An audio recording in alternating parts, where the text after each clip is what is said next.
ورسوله أرسله بالهدى ودين الحق ليظهره على الدين كله ولو كره المشركون.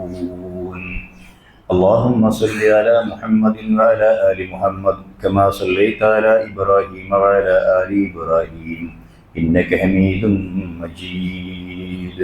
اللهم بارك على محمد وعلى آل محمد كما باركت على إبراهيم وعلى آل إبراهيم إنك حميد مجيد. أما بعد فإن خير الكلام كلام الله وخير السنن سنن محمد صلى الله عليه وسلم وشر الأمور محدثاتها وكل محدثة بدعة وكل بدعة ضلالة. أيها الإخوة والأخوات أوصيكم وإياي أولا بتقوى الله. أعوذ بالله السميع العليم من الشيطان الرجيم. ولا تؤتوا السفهاء أموالكم التي جعل الله لكم قياما وارزقوهم فيها واكسوهم وقولوا لهم قولا معروفا. സത്യവിശ്വാസികളെ, വിശ്വാസിനികളെ, അള്ളാഹുവിൻ്റെ നിയമങ്ങളും നിർദ്ദേശങ്ങളും ജീവിതത്തിൽ ഉടനീളം പാലിച്ചുകൊണ്ട് കുറെ കൂടി സൂക്ഷ്മത പുലർത്തി കുറച്ചുകൂടി നന്നായി ജീവിച്ച് സ്വർഗത്തിലെത്താൻ ശ്രമിക്കണം എന്നെന്നെയും നിങ്ങളെയും ഉണർത്തുകയാണ്. വിശുദ്ധ ഖുർആനിലെ 4-ാം അധ്യായത്തിലെ 5-ാമത്തെ ആയത്താണ് ഇപ്പോൾ നിങ്ങൾ കേട്ടത്. വളരെ ഗൗരവത്തിൽ അല്ലാഹു സുബ്ഹാനഹു വ തആല ഒരു കാര്യം നമ്മെ ഉണർത്തുന്നുണ്ട് ആയത്തിൽ. നിങ്ങൾ ഒരിക്കലും നൽകാൻ പാടില്ല. എന്തിനെ? നിങ്ങളുടെ സമ്പത്തിനെ. ആരുടെ കയ്യിൽ? വകതിരിവില്ലാത്തവൻ്റെ കയ്യിൽ.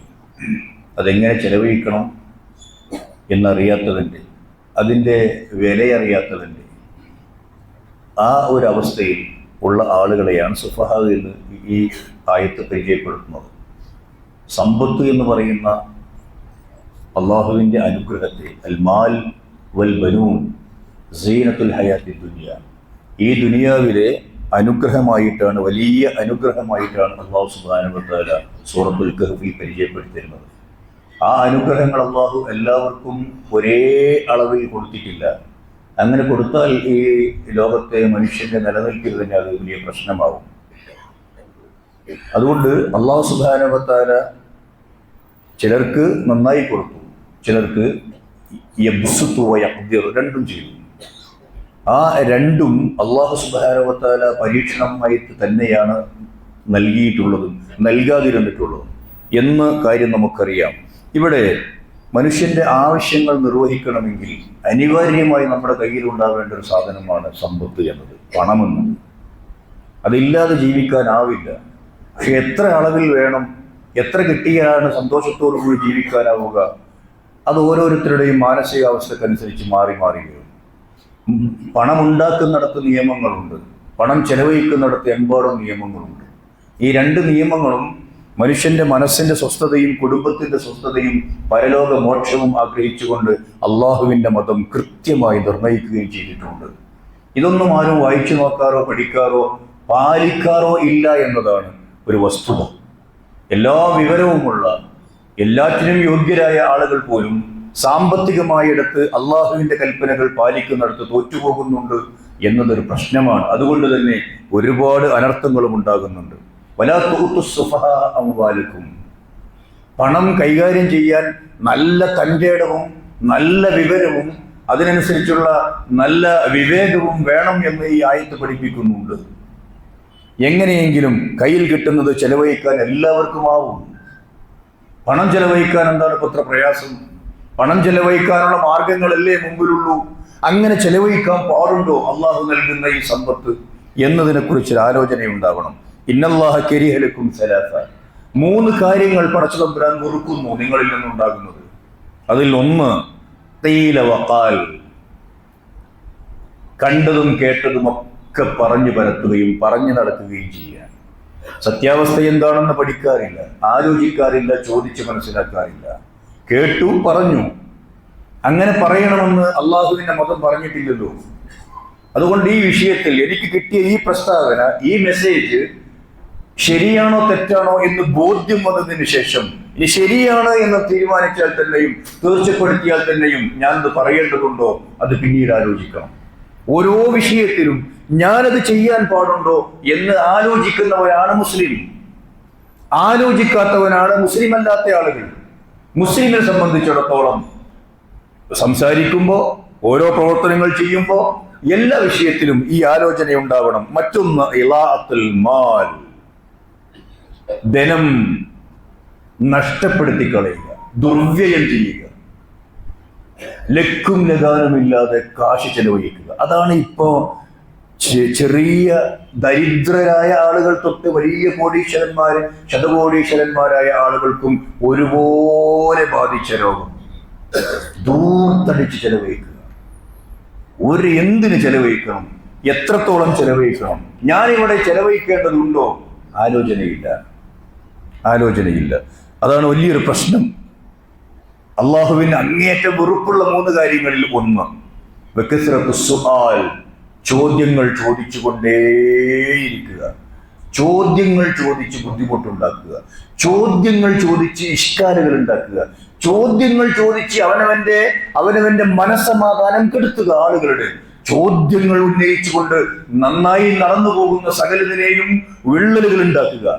ചോദ്യങ്ങൾ ആവർത്തിച്ചുകൊണ്ട് സ്വൈര്യമായി ഒന്നും നടന്നു പോകാൻ സമ്മതിക്കാതിരിക്കുക. ക്വസ്റ്റ്യൻ ചെയ്യുക,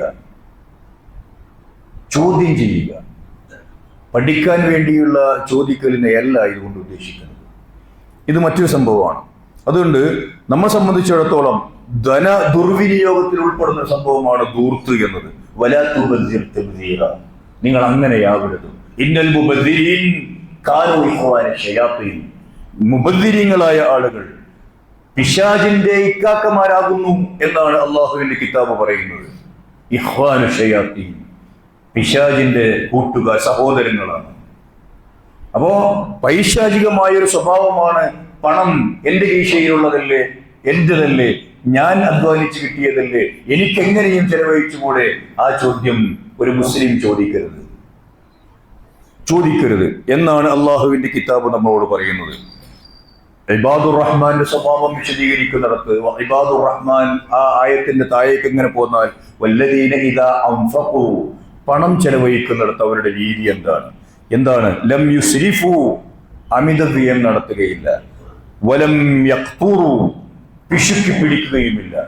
വകാന ബൈന ദാലിക ഖവാമ, അതിന്റെ രണ്ടിന്റെയും ഇടയിലുള്ള ഒരു രീതിയിലാണ് അവർ പോവുക. ഇപ്പോ ധനം ചെലവഴിക്കുന്നിടത്ത് ലക്കും ലഗാനുമല്ലാതെ ചെലവഴിക്കാതിരുന്നാൽ പിശുക്കൻ എന്ന ചീത്തപ്പേര് വരികയാണ്. ആ ചീത്തപ്പേര് കേട്ടുകൊണ്ട് തന്നെ അള്ളാഹു നൽകിയ ഈ അനുഗ്രഹത്തെ അമിതമായി ധൂർത്തായി ചെലവഴിക്കുന്ന നിർത്തണം എന്നാണ് നിർദ്ദേശിക്കാനുള്ളത്. അതൊരു വിവരമില്ലാത്ത ആൾക്കാർ അങ്ങനെ പറഞ്ഞു എന്ന് കരുതിയിട്ട് അതിന്റെ ലൈൻ മാറ്റരുത് എന്നൊരു അപേക്ഷയുണ്ട്. അതുകൊണ്ട് ഈ ദേഹേച്ഛകളുടെ, നാട്ടാചാരങ്ങളുടെ, പൊങ്ങച്ചത്തിന്റെ ഒക്കെ ഫലമായിട്ടാണ് പണം ധാരാളക്കണക്കിന് ചെലവഴിച്ചു പോകുന്നത്. നമ്മളുടെ വാഹനങ്ങൾ 1 ലക്ഷം മുതൽ കോടികൾ വരെ ഉള്ള ഒരു കാറുകളുണ്ട്. അതിൽ ഞാൻ വാങ്ങുന്ന കാറിന്റെ വില എന്തായിരിക്കണം? എന്റെ വരുമാനം നോക്കിയിട്ടാണ് ചെയ്യേണ്ടത്. കോടികളുടെ വലിയ വീടുകൾ ഇന്നൊരു ഫാഷനാണ്. അങ്ങനെ ഉണ്ടാക്കാം. 1-2 ലക്ഷം അല്ലെങ്കിൽ 4-5 ലക്ഷം കൊടുത്തിട്ടും താമസിക്കാൻ നല്ലൊരു വീട്, വൃത്തിയുള്ള വീടുണ്ടാകാം. ഞാൻ ഏതാണ് ഉണ്ടാക്കേണ്ടത് ഇതിനിടയിൽ? അത് എൻ്റെ കപ്പാസിറ്റിക്ക് അനുസരിച്ച് ഞാനാണ് തീരുമാനിക്കേണ്ടത്. അങ്ങനെ പോകുന്ന ഞാൻ ധരിക്കുന്ന വസ്ത്രം അത് എത്ര വിലപിടിപ്പുള്ളതാവണം? ഒരു ഷർട്ട് ഒരു 100, 200, 250 രൂപയുണ്ടായാൽ നല്ല ഷർട്ട് ഇട്ട് വരാം. ഒരു 300, 350 മാന്യമായി വസ്ത്രം ധരിക്കാം. അതേ ആവശ്യം നിർവഹിക്കുന്ന ഷർട്ടിന് 1000-ങ്ങളും 10,000-ങ്ങളും ലക്ഷങ്ങളും വേണമെങ്കിൽ ചെലവാക്കാം. ഏതാണ് സ്വീകരിക്കേണ്ടത്? ഏത് സ്വീകരിച്ചാലാണ് അള്ളാഹു ഇഷ്ടപ്പെടാതിരിക്കുക എന്നൊരു പേടിയെങ്കിലും എനിക്കും നിങ്ങൾക്കും ഉണ്ടാവണം. ധൂർത്ത് എന്നത് ആപേക്ഷികമാണ്. അത് ഓരോ മനുഷ്യനും അയാളുടെ സ്ഥാനം, അയാളുടെ പദവി, അയാളുടെ ജോലിയുടെ സ്വഭാവം, അയാളുടെ കുടുംബത്തിന്റെ വലിപ്പ ചെറുപ്പം അങ്ങനെയൊക്കെ നോക്കിയിട്ട് ഇങ്ങനെ വ്യത്യാസപ്പെടും. അയാളുടെ സാമൂഹ്യ ബാധ്യതകൾ ഇതൊക്കെ അനുസരിച്ച് ഓരോരുത്തർ ഈ പറഞ്ഞതിലൊക്കെ അയാളുടെ തോതനുസരിച്ച് ഈ ദൂരത്തിന്റെ ആപേക്ഷികമായി മാറിക്കൊണ്ടേയിരിക്കുന്ന വാഹനങ്ങൾ, അതുപോലെ തന്നെ വീടുകൾ, ഈ കാര്യത്തിലൊന്നും ഇസ്ലാം കൃത്യമായൊരു അതിര്, കാറ് വാങ്ങുമ്പോൾ 2 ലക്ഷത്തിന്റെ കാറേ വാങ്ങാവൂ എന്നുപോലെയുള്ള നിയമങ്ങളില്ല. ഞാനീ പറഞ്ഞ ഓരോരുത്തരുടെയും സംഗതികൾക്കനുസരിച്ച് അതിങ്ങനെ പോകും. എന്നാൽ തന്നെയും എത്ര വരെ ആകാമെന്നത് അയാളുടെ സാത്തനുസരിച്ചായിരിക്കണം എന്ന കാര്യത്തിൽ തർക്കമില്ല. ഇസ്ലാം ഒരു പ്രകൃതി മതമാണ്. അതുകൊണ്ട് തന്നെ ഈ മനുഷ്യന് വഹിക്കാൻ കഴിയാത്ത ഭാരങ്ങൾ, കുടുസായ നിയമങ്ങളെ കൊണ്ട് നമ്മളെ ബുദ്ധിമുട്ടാക്കണം എന്ന് അള്ളാഹു ആഗ്രഹിക്കുന്നില്ല. വിശാലവും ലളിതവും സുന്ദരവുമാണ് ഈ മതത്തിന്റെ നിയമങ്ങൾ. അതുകൊണ്ട് പ്രായോഗികമാണ് അതിന്റെ നിയമങ്ങളൊക്കെയും. അതുകൊണ്ടാണ് ഈ അതിർവരമ്പ് വെക്കാതിരുന്നതും. അതേസമയം പരമാവധി ലളിതമായും സാമൂഹ്യ ബാധ്യതകൾ നന്നായി നിർവഹിച്ചുകൊണ്ട് ജീവിച്ചു മുന്നോട്ട് പോകണം എന്നാണ് ഇസ്ലാം എന്നോടും നിങ്ങളോടും ആവശ്യപ്പെടുന്നത്. ഇസ്ലാം ആഗ്രഹിക്കുന്നതാണ് ഭക്ഷണത്തിന്റെ വിഷയത്തിൽ, വസ്ത്രത്തിന്റെ വിഷയത്തിൽ, വാഹനത്തിന്റെ വിഷയത്തിൽ ഒക്കെയും ഒരു മിതത്വം പാലിച്ചുകൊണ്ട് അവരവന്റെ കയ്യിൽ ബാക്കിയുള്ള സാമൂഹ്യമായി നമ്മളോടൊപ്പം ജീവിക്കുന്ന ആളുകളെ സഹായിച്ചും സഹകരിച്ചും മുമ്പോട്ട് പോകുന്ന സുന്ദരമായൊരു ജീവിതമാണ് ഇസ്ലാം എന്നിൽ നിന്നും നിങ്ങളിൽ നിന്നും ആവശ്യപ്പെടുന്നത്. റസൂലുള്ളാഹി സ്വല്ലല്ലാഹു അലൈഹി വസല്ലമയുടെ സഹാബത്തിന്റെ കൂട്ടത്തിൽ അബൂദറുൽ ഗിഫാരിയെ പോലെയുള്ള ആളുകൾ ഉണ്ടായിരുന്നു. കിട്ടുന്നതൊക്കെയും ധർമ്മം ചെയ്ത് ജീവിച്ചവർ, കിട്ടുന്നതിൽ നിന്ന് മിതമായി ഭക്ഷിക്കുകയും ജീവിക്കുകയും എന്നിട്ട് ബാക്കി സമൂഹത്തിന് വേണ്ടി ചെലവഴിക്കുകയും ചെയ്യുന്ന ആളുകളും ഉണ്ടായിരുന്നു. നമ്മുടെ കൂട്ടത്തിൽ ഈ ചെലവഴിക്കുന്ന ആളുകൾ കുറവാണ്. അപ്പോൾ കാര്യങ്ങളൊക്കെ നടക്കുന്നില്ലേ, അതൊക്കെ ഒരു ചെറിയ ശതമാനത്തിൽ നിന്ന് മാത്രം അങ്ങനെ വന്നുകൊണ്ടേയിരിക്കുകയാണ് എന്നതാണ് ഒരു ശരി. അതെല്ലാം നിങ്ങൾക്ക് വാദിക്കാം. പക്ഷേ ഈ കോൺട്രിബ്യൂഷൻ സമുദായത്തിന്റെ എല്ലാ നിലകളിൽ നിന്നും വരണം എന്നത് ഒരു പ്രശ്നമല്ലേ, ഒരു ആവശ്യമല്ലേ? സമൂഹത്തിൽ നിങ്ങൾക്ക് എത്രയും സമ്പാദിക്കാം, എങ്ങനെയും നന്നായി ജീവിക്കാം, ഇസ്ലാം എതിരല്ല. ആര് പറഞ്ഞു നിങ്ങളോട്? ആരാണ് പറഞ്ഞത്? അള്ളാഹു ചോദിക്കുന്നു, ഖുൽ മൻ ഹറമ സീനത്തല്ലാഹി അല്ലതി അഖ്റജ ലിഇബാദിഹി വത്തയ്യിബാതി മിനർ റിസ്ഖ്. അലങ്കാര വസ്തുക്കളിൽ നിന്നും അതുപോലെ തന്നെ വിശിഷ്ടമായ ആഹാര പദാർത്ഥങ്ങളും ഹറാമാക്കിയതാര്? നിങ്ങൾക്കാരും ഹറാമാക്കിയിട്ടൊന്നുമില്ല. ഖുൽ ഹിയ ലില്ലദീന ആമനു ഫിൽ ഹയാത്തിദ് ദുനിയ, ഖുൽ ഹിയ ലില്ലദീന ആമനു ഫിൽ ഹയാത്തിദ് ദുനിയ. ഈ ദുനിയാവിൽ വിശ്വാസികളായ ആളുകൾക്കുള്ളതാണത്. ഖാലിസതൻ യൗമൽ ഖിയാമ, ഖിയാമത്ത് നാളിൽ ഈ വിശ്വാസികൾക്ക് മാത്രമുള്ളതും. ദുനിയാവിൽ നല്ല ഭക്ഷണം കഴിക്കാം, നല്ല വാഹനം, നല്ല വസ്ത്രം, അതിനൊന്നും ഈ മതം എതിരല്ല എന്നാണ് ഈ പറഞ്ഞത്. അതുകൊണ്ട് തന്നെ എങ്ങനെയും ആവാൻ പറ്റുമോ? അല്ല. വലാ തജ്അൽ യദക മഅലൂലതൻ ഇലാ ഉനുഖിക വലാ തബ്സുത്ഹാ കുല്ലൽ ബസ്ത്. പിരടിയിലേക്ക് പിടിച്ചു കെട്ടരുത് കൈകളെ, ആകെ ഒന്നായി മലർക്കെ തുറന്നിടുകയും ചെയ്യരുത്. അതിന്റെ ആശയം എല്ലാവർക്കും അറിയാലോ. നേരത്തെ പറഞ്ഞതിന് ഒരു മിതത്വമാണ് അള്ളാഹുവിന്റെ മതം കൽപ്പിക്കുന്നത്. കുടുംബത്തിന്റെ പേരിലാണല്ലോ നമ്മൾ ഈ ദൂർത്ത് ദൈവം നടത്തുന്നത്. ഭാര്യ, മക്കൾ, ഇവർ തരുന്ന വലിയ ടാർഗറ്റുകൾ ഒപ്പിക്കുവാനും അവരെ തൃപ്തിപ്പെടുത്തുവാനും എത്ര ആളുകളാണ് ഇപ്പോൾ കടക്കണിയിൽ കുടുങ്ങിക്കിടക്കുന്നത്. അവർ പറഞ്ഞതിനനുസരിച്ചല്ലേ നമ്മൾ വീട് പ്ലാൻ ചെയ്തത്? അവർ പറഞ്ഞതിനനുസരിച്ചല്ലേ നമ്മൾ വാഹനത്തിന്റെ സൈസ് മാറ്റിയത്?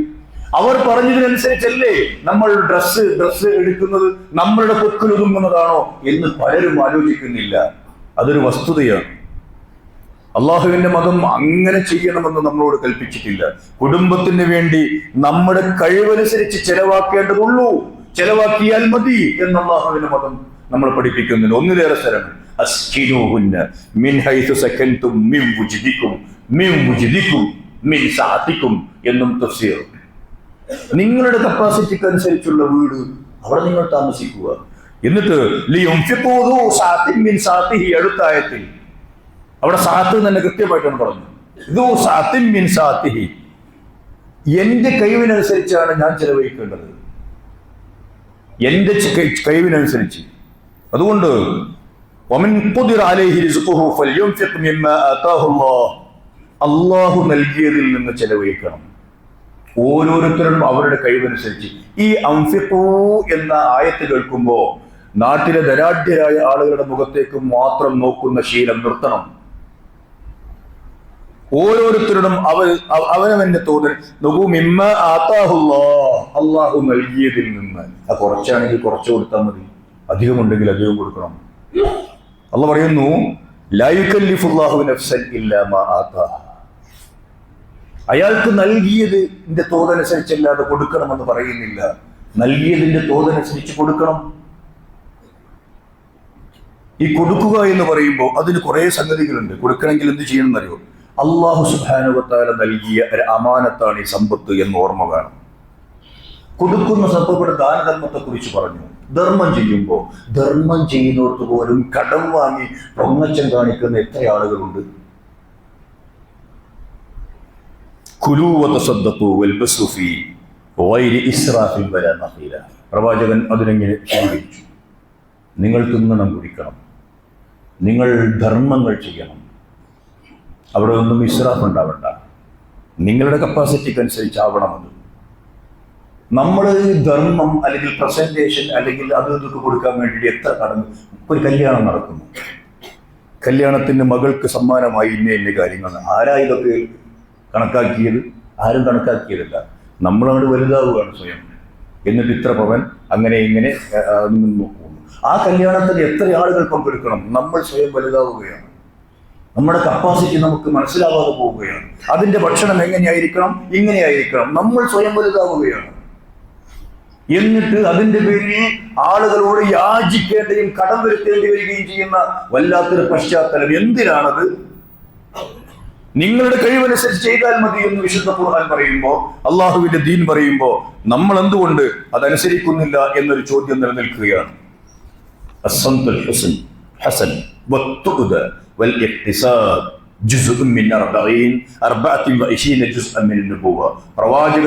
പ്രവാചകത്വത്തിന്റെ 24 ഒന്നാണ് ഈ 3 കാര്യങ്ങൾ. നല്ല മാർഗം സ്വീകരിക്കലും, അവധാനതയും, സാവകാശത്തിൽ കാര്യങ്ങൾ ചിന്തിച്ച് ആലോചിച്ച് തീരുമാനിച്ചെടുക്കുന്ന അവധാനതയും, മിതവ്യയവും, മിതത്വം പാലിക്കലും പ്രവാചകത്വത്തിന്റെ 24 ഒരംശമാണ് എന്ന്. പിശുക്കും ധൂർത്തും ഒന്നിലും പാടില്ല. അതുകൊണ്ട് തന്നെ അത് വസ്ത്രധാരണത്തിന്റെ കാര്യത്തിലായാലും, വീടിന്റെ കാര്യത്തിലായാലും, മറ്റെന്തിന്റെ കാര്യത്തിലായാലും, എന്തിന്റെ കാര്യം, മൻ ലബിസ തൗബ ശുഹ്റത്തിൻ അൽബസഹു അല്ലാഹു യൗമൽ ഖിയാമത്തി തൗബൻ മിസ്ലഹു. ദുനിയാവിൽ ഇങ്ങനെ പ്രൗഢിക്ക് വേണ്ടി വസ്ത്രം ധരിച്ച ആളുകളെ അതുപോലെ ഖിയാമത്ത് നാളിൽ ശിക്ഷയായി അള്ളാഹു അങ്ങനെയുള്ള വസ്ത്രം ധരിപ്പിക്കും എന്ന് പറയുന്നു. വസ്ത്രം ഭംഗിയുള്ളതായി കൂടെ ആവാം. സഹാബത്ത് ചോദിച്ചു, ഞങ്ങളുടെ വസ്ത്രം നന്നാവണമെന്ന് ആഗ്രഹിക്കുന്നു. ഇന്ന റജുൽ യുഹിബ്ബു അൻ യകൂന സൗബുഹു ഹസനൻ വനഅലുഹു ഹസന. ചെരുപ്പ് നന്നാവണമെന്ന് ആഗ്രഹിക്കാറുണ്ട് പ്രവാചകരെ. ഷർട്ട് നന്നാവണമെന്ന് ആഗ്രഹിക്കാറുണ്ട്. ഞങ്ങളുടെ വസ്ത്രങ്ങൾക്ക് നന്നാവണമെന്ന് ആഗ്രഹിക്കാറുണ്ട്. അങ്ങനെ ആവാം. പ്രവാചകൻ പറഞ്ഞു, ആവാം. അതല്ല അഹങ്കാരം എന്ന് പറയുന്നത്. അഹങ്കാരം എന്ന് പറയുന്നത് അൽ കിബ്റു ബത്റുൽ ഹഖ് വഅംതുൻ നാസ് എന്ന് പഠിപ്പിക്കുകയായിരുന്നു പ്രവാചകൻ. ആവാം, പക്ഷെ ആവുന്നത് അവനവന്റെ സമ്പത്ത് ചെലവഴിച്ച് അവനവന്റെ കപ്പാസിറ്റി നിന്നുകൊണ്ട് അവനവന്റെ കുട്ടികളെയും ഭാര്യയെയും ഒക്കെ നോക്കിയിട്ട് അതിന് കടം വാങ്ങാത്ത അവസ്ഥയിൽ അവരെ മാനേജ് ചെയ്ത് കൊണ്ടുപോകുന്ന അവസ്ഥയിൽ അതിന്റെ തോതനുസരിച്ച് നമുക്ക് എന്തും ചെയ്യാം എന്നാണ് സൂചിപ്പിക്കുന്നത്. ഞാൻ സൂചിപ്പിക്കുന്നത് നമ്മളെ ഓർമ്മപ്പെടുത്തുന്നത്, എന്നെയും നിങ്ങളെയും ഓർമ്മപ്പെടുത്തുന്നത് ധനം, സമ്പത്ത് സ്വീകരിക്കുന്നിടത്തും സമ്പത്ത് ചെലവഴിക്കുന്നിടത്തും കർശനമായ വളരെ വ്യക്തമായ ചില നിയമങ്ങളുണ്ട് ഇസ്ലാമിൽ. ആ നിയമങ്ങൾ പഠിച്ച് അറിഞ്ഞ് അവനവന്റെ ഇതിലൊരു പ്രത്യേകമായ ഒരു രീതി ഉണ്ടാക്കണം, ഒരു ശീലം ഉണ്ടാക്കണം. നാട്ടിൽ എല്ലാവരും നാടോടുമ്പം നടുവെ ഓടുന്ന ഈ ശൈലി പോയാൽ കുത്തുപാള എടുക്കേണ്ടി വരുമെന്ന കാര്യത്തിൽ തർക്കമൊന്നുമില്ല. അല്ലാഹു സുബ്ഹാനഹു വ തആല അള്ളാഹുവിന്റെ നിയമങ്ങൾ അനുസരിച്ച് ജീവിക്കുന്നവരുടെ കൂട്ടത്തിൽ നമ്മൾ ഉൾപ്പെടുത്തി അനുഗ്രഹിക്കുമാറാണ്.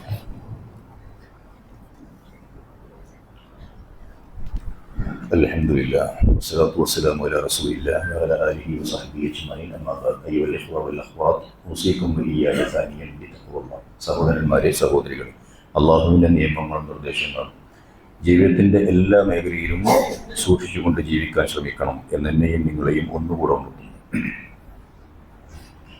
ആണുങ്ങളെ സംബന്ധിച്ചിടത്തോളം അവരാണ് സമ്പാദിക്കേണ്ടത്, കാശുണ്ടാക്കേണ്ടത് ഇസ്ലാമിൽ. അവർക്കാണ് വരുമാനം ഉണ്ടാവേണ്ടത്. നിർബന്ധമായും അവരാണ് ആ കുടുംബത്തിൻ്റെ സാമ്പത്തിക ചെലവ് മുഴുവൻ വഹിക്കേണ്ടത്. അതുകൊണ്ട് അങ്ങനെ ഒരു അധ്വാനിക്കുന്ന സ്വഭാവം എല്ലാവർക്കും ഉണ്ടാവണം. അധ്വാനശീലം കുറഞ്ഞു വരുന്നു. അധ്വാനിച്ച് കാശുണ്ടാക്കുക എന്നതിൻ്റെ മഹത്വം പുതിയ തലമുറയെ പഠിപ്പിക്കേണ്ടിയിരിക്കുന്നു എന്നർത്ഥം. ഇനി അധ്വാനിച്ചിട്ട് ഒരാൾക്ക് കാശുണ്ട്, പക്ഷെ ഭാര്യക്കും മക്കൾക്കും നൽകുന്നതിൽ അല്പം അയാൾ ഷോർട്ട് വരുത്തുന്നുണ്ട് എന്ന് വിചാരിച്ചോളൂ. അങ്ങനെ സംഭവം വന്നു. ഹിന്ദു പ്രവാചകന്റെ അടുത്തെന്ന് പറഞ്ഞു, അബൂ സുഫിയാൻ ആള് പിശുക്കനാണ് നബിയെ, ഞങ്ങളുടെ ആവശ്യങ്ങൾക്ക് തികയുന്നില്ല അയാൾ തരുന്നത്, അല്ലെങ്കിൽ ഞങ്ങളുടെ ആവശ്യത്തിന് മാത്രം അയാൾ നൽകുന്നില്ല, ഞാൻ അയാളുടെ പൈസയിൽ നിന്ന് കുറച്ചൊക്കെ എടുക്കട്ടെ. അയാൾ കാണാതെ ഞാൻ എടുത്തോട്ടെ. അവിടെ ഒരു കണ്ടീഷൻ വെച്ചു പ്രവാചകൻ. ആവശ്യത്തിനുള്ളത്, അത്യാവശ്യത്തിനുള്ളത് എന്നർത്ഥം വെക്കണം ചെയ്യും. അത്യാവശ്യത്തിനുള്ളത് വലിച്ചോ എന്നാണ് അതിനർത്ഥം. അത് നിങ്ങൾക്ക് അവകാശപ്പെട്ടതാണ്. പ്രിയപ്പെട്ട സഹോദരിമാരെ, പ്രിയപ്പെട്ട അനിയന്മാരെ എന്ന് ഞാൻ വിളിക്കുന്നത്, നിങ്ങൾക്ക് രക്ഷിതാക്കൾ ഇവിടെയുണ്ട്, മക്കളുണ്ട്, മക്കളെ എന്ന് വിളിക്കണം. ഉപ്പാക്ക് നിങ്ങളുടെ മേൽ ബാധ്യതയുള്ളത് നിങ്ങളുടെ അത്യാവശ്യങ്ങൾ ആവശ്യങ്ങൾ നിറവേറ്റി തരാൻ വേണ്ടി മാത്രമാണ്. നിങ്ങൾ ആഗ്രഹിക്കുന്ന മാണിക്യ കൊട്ടാരങ്ങൾ ഉണ്ടാക്കി തരണം എന്ന് ബാപ്പയോട് അള്ളാഹുവിന് മതം പറഞ്ഞിട്ടില്ല. നിങ്ങളുടെ മനസ്സിലുള്ള, നിങ്ങൾ എവിടെയെങ്കിലുമൊക്കെ കാണുന്ന രൂപത്തിലുള്ള വലിയ ശീതീകരിച്ച കാറ് വാങ്ങിത്തരാനുള്ള ബാധ്യത ഈ ഉപ്പാക്കില്ല. നിങ്ങളുടെ സുഹൃത്തുക്കൾ ധരിക്കുന്ന അതേ നിലവാരത്തിലുള്ള ഡ്രസ്സ് വാങ്ങിത്തരാനുള്ള ബാധ്യത അള്ളാഹുവിന്റെ മതം ഈ ഉപ്പയെ ഏൽപ്പിച്ചിട്ടില്ല എന്നതുകൂടി ഓർമ്മ വേണം. ആ ഒരു ഓർമ്മയില്ലാത്തതിന്റെ ഒരുപാട് പ്രശ്നങ്ങളുണ്ട്. ഇന്ന് നമ്മുടെ സംസ്ഥാനത്തിന്റെ ബജറ്റ് വന്ന ദിവസമാണ്. നമ്മൾ അങ്ങനെ കൂടിയിരുന്ന മക്കളും ഭാര്യയും വീട്ടിന്റെ തലവനും കൂടിയിരുന്ന് കൊണ്ടൊരു ബജറ്റ് ഉണ്ടാക്കാറുണ്ടോ? എന്താണ് നമുക്കത് ഉണ്ടാക്കിയാലുള്ള കുഴപ്പം? അങ്ങനെ ചെയ്യുന്ന കുറച്ചു ആൾക്കാരുണ്ടാവാം. അവരൊരു പക്ഷേ സമൂഹം പിശുക്കന്മാരെന്ന് വിളിക്കുന്നുണ്ടാവാം. വിളിച്ചോട്ടെ. വിവരവും വിദ്യാഭ്യാസവും ഒക്കെ ഉള്ള ആളുകൾ അങ്ങനെ ചെയ്യുന്നുണ്ടാവും. വരവും ചെലവും തമ്മിലുള്ള ഈ സന്തുലിതാവസ്ഥയെ കുറിച്ച് വീട്ടിലുള്ള ആളുകളെ പഠിപ്പിക്കേണ്ടത് ആരാ? വരവ് ചിലവറിയാതെ മാടമ്പി തുള്ളിയാൽ ഇരവ് പകൽ അറിയാതെ ഏകാദശി നോൽക്കും എന്ന് ഏതോ ഒരു കവി പാടിയത് നമ്മുടെയൊക്കെ ചുമരുമലകരെ ഫൈറ്റ് ചെയ്ത് വെക്കേണ്ട കാലമായിട്ടുണ്ട്. ഓരോരുത്തരും പഠിപ്പിക്കണം, രക്ഷാകർത്താക്കൾ പഠിപ്പിക്കണം, എത്രയാണ് എനിക്ക് വരുമാനമുള്ളത് എന്ന് മക്കളെ. ഭാര്യയെ ബോധ്യപ്പെടുത്തണം. മുഴുവൻ പറയില്ല ഭർത്താക്കന്മാർ, എന്നാലും ഒരു ഏകദേശ രൂപ ഇത്രയേ ഉള്ളൂ എന്നവർക്ക് ബോധ്യമുണ്ടാവണം. അപ്പൊ അങ്ങനെയുള്ള കുറെ പശ്ചാത്തലത്തിൽ പെട്ടെന്നുണ്ടാകുന്ന ആവശ്യങ്ങൾക്ക് വേണ്ടിയുള്ള ഒരു കണ്ടിജൻസി ഫണ്ട് നമ്മുടെ ഏതെങ്കിലും വീടുകളിലുണ്ടോ? എന്തെങ്കിലും ഒരു അത്യാഹിതമുണ്ടായാൽ ഈ കൈ ഇങ്ങനെ നീട്ടുക എന്നല്ലാതെ മറ്റുള്ളവന്റെ മുമ്പിൽ കൈ നീട്ടാൻ വേണ്ടി മാത്രം നമ്മളെ ആരാണ് പഠിപ്പിച്ചത്? വരുമാനം കുറഞ്ഞാലും ഒരു കരുതൽ വീടുകൾ ഉണ്ടാകണമെന്ന്, ഒരു കരുതൽ നിധി ഉണ്ടാകണമെന്ന് എന്താണ് നമ്മുടെ ഒന്നും ബജറ്റിലില്ലാത്തത്? വരുമാനം കൃത്യമായി കണക്കാക്കുകയും ചെലവുകൾ അളന്ന് കണക്കാക്കുകയും ചെയ്യുന്നൊരവസ്ഥയുണ്ടാവണം. ചെലവുകൾ നിയന്ത്രിക്കാൻ അപ്പോഴാണ് വീട്ടിലെ മുഴുവൻ ആളുകൾക്കും ചെയ്യുക. ഇതൊരു 3 മാസം കൂടുമ്പോഴൊക്കെ തിരിച്ചറിയണം. പ്രിയപ്പെട്ടവരെ, നമ്മളെ ആദ്യവും നമ്മളുടെ ഭാര്യമാരെ രണ്ടാമതും നമ്മുടെ മക്കളെ മൂന്നാമതുമായി പഠിപ്പിക്കേണ്ട, എല്ലാവരും പഠിച്ചിരിക്കേണ്ട ഒരു 3 പദങ്ങളുണ്ട്. അത്യാവശ്യം, ആവശ്യം, അനാവശ്യം.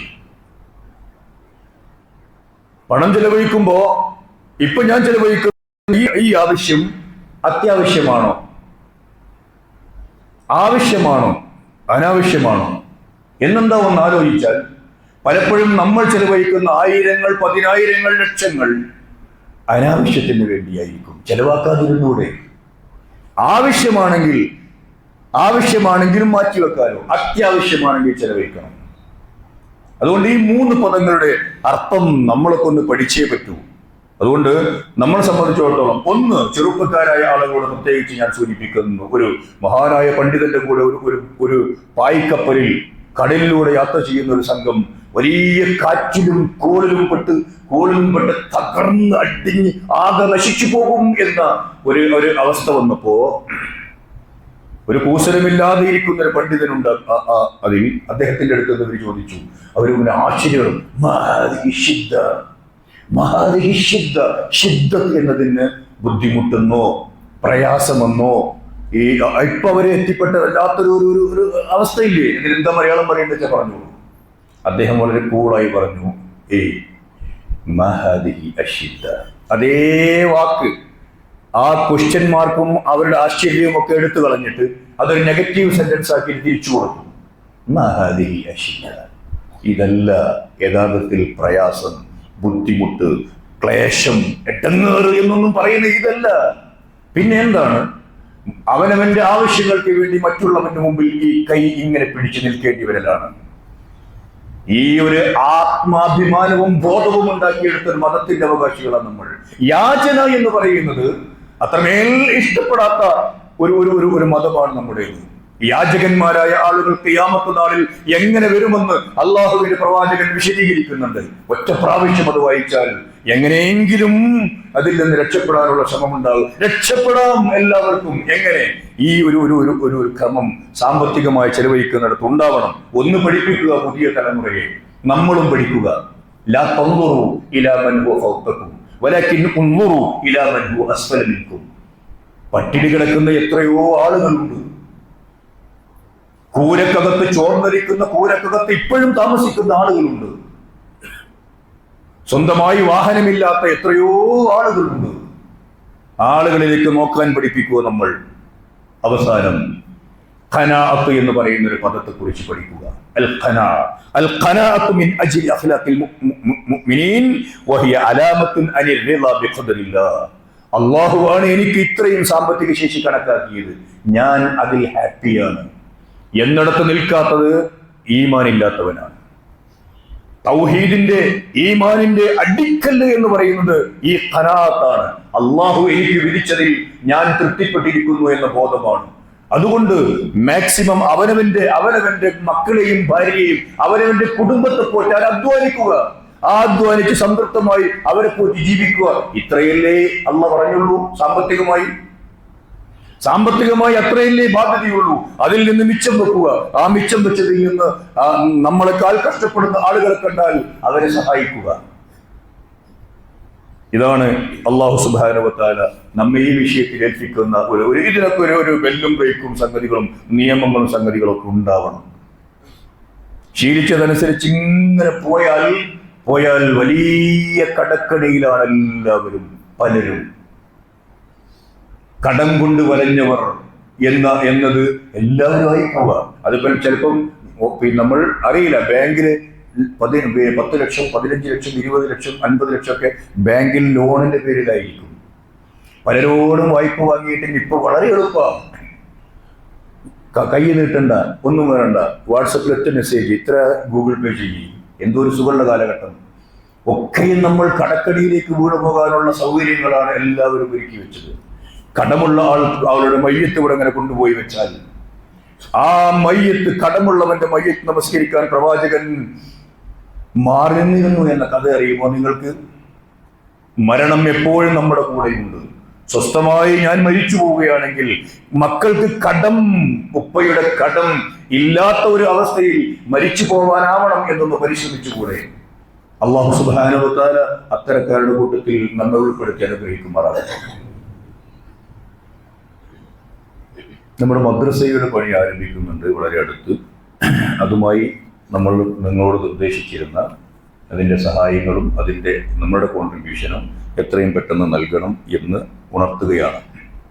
അതിൻ്റെ വല്ലാതെ വൈകാതെ അതിൻ്റെ സംഗതികൾ ആരംഭിക്കുകയാണ്. ഈ വെക്കേഷൻ തീരുമ്പോഴേക്ക് അതിൻ്റെ പണി പൂർത്തിയാവണം. ഇന്ന് നമ്മളുടെ പള്ളിക്ക് വേണ്ടിയുള്ള പള്ളി ഫണ്ട് ഇരിക്കുന്നുണ്ട്. അതിലെല്ലാവരും സഹായിക്കണം. അടുത്ത വ്യാഴാഴ്ച മഗ്‌രിബിന് ശേഷം ബീച്ച് റോഡിൽ തിരുരങ്ങാടി മണ്ഡലം ISM കമ്മിറ്റിയുടെ ഒരു ആദർശ സമ്മേളനം നടക്കുന്നുണ്ട്. ബഹുമാന്യരായ നമ്മുടെ പണ്ഡിതന്മാർ പങ്കെടുക്കുന്ന ഈ ഒരു പ്രോഗ്രാമിലേക്ക് എല്ലാവരെയും ക്ഷണിക്കുകയാണ്. കഴിയുന്നത്ര ആളുകൾ അതിൽ മുടക്കം കൂടാതെ വന്നെത്തണമെന്ന് വളരെ വിനീതമായി ഞാൻ അപേക്ഷിക്കുകയാണ്. അല്ലാഹു സുബ്ഹാനഹു വ തആല അള്ളാഹുവിൻ്റെ മതം നമ്മെ ഏൽപ്പിച്ച ഉത്തരവാദിത്തങ്ങൾ കൃത്യമായി പഠിച്ച് വീഴ്ച കൂടാതെ നിർവഹിക്കുന്നവരുടെ കൂട്ടത്തിൽ നമ്മെ എല്ലാവരെയും ഉൾപ്പെടുത്തി അനുഗ്രഹിക്കുമാറാവട്ടെ. ജീവിതത്തിൻ്റെ ഓരോ വശങ്ങളിലും അള്ളാഹുവിൻ്റെ കിതാബും പ്രവാചകന്റെ സുന്നത്തും എന്ത് എന്നോട് പറയുന്നു എന്ന് പഠിച്ച് അറിയാൻ താല്പര്യം കാണിക്കുന്ന നല്ലവരിൽ അള്ളാഹു സുബ്ഹാനഹു വ തആല നമ്മയെല്ലാം ഉൾപ്പെടുത്തി അനുഗ്രഹിക്കുമാറാവട്ടെ. നമ്മിൽ നിന്ന് വന്നു പോകുന്ന പിഴവുകൾ അള്ളാഹു വിട്ടുപുറത്തു മാപ്പാക്കി തരുമാറാവട്ടെ.